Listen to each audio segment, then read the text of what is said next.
تعالوا اسولف لكم على حظي ايش قد مو حلو وعن اسوأ سالفة صارت وياي اليوم. قبل ما اسولف بهذا الجيم تواجهت ويا متابعيني وانطوني الجيم، طبعا تحياتي لهم.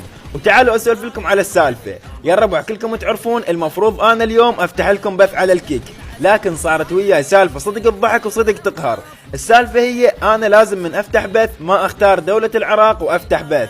اليوم اجيت اختاريت دولة العراق وردت افتح بث وتفاجأت انه ما اقدر افتح بث، واجيت اريد اغير الدولة غير العراق وتفاجأت بالشغلة الثانية لازم اسبوع كامل يلا اقدر اغير الدولة. فشباب عذروني ما راح اقدر افتح لكم بث اليوم ولا هذا الاسبوع، راح يتأجل من هاي الجمعة للجمعة الجاية يلا افتح لكم بث على الكيك.